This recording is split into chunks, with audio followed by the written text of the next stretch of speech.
Le premier tutoriel que je vous propose sur notre nouvelle formation vidéo sur la DSN sur CielPay 2017 et donc les informations à vérifier sur surtout les données de base. Donc nous allons commencer par vérifier donc dans le menu dossier si vous avez bien renseigné tout ce qui va concerner l'émetteur et le déclarant, puisque lorsque vous allez vous connecter à NetEntreprise et que vous allez envoyer votre fichier, NetEntreprise pour vous contacter doit absolument avoir donc les renseignements qui concernent le déclarant pour vous dire si votre fichier est bon ou pas. Donc pour ça, dans le menu dossier paramètres, il faut aller ici, vous voyez dans l'onglet émetteur. Et donc première chose, alors quand on est dans émetteur, ici donc on fait ajouter, donc moi je vais faire modifier, hein, et effectivement il va falloir, donc vous voyez quand c'est l'entreprise, vous mettez les coordonnées, donc vous dites pourquoi ici, quelle déclaration ça concerne, et ensuite après effectivement, si c'est pas la société mais un tiers, dans ce cas-là vous cocherez tiers déclarant.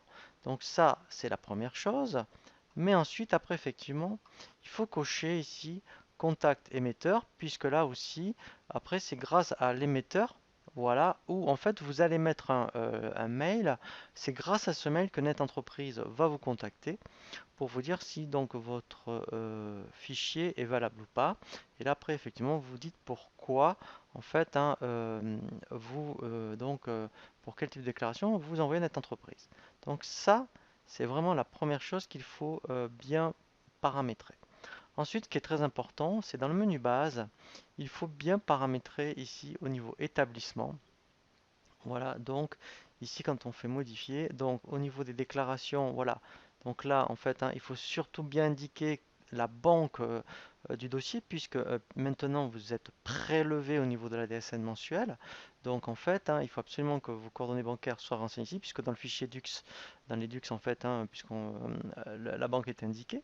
Et ensuite, dans organisme, alors après on y reviendra dans les organismes, hein, mais ici au moins, alors bien sûr, hein, tout ça je passe, hein, puisque ça normalement vous l'avez déjà bien renseigné, c'est surtout OC.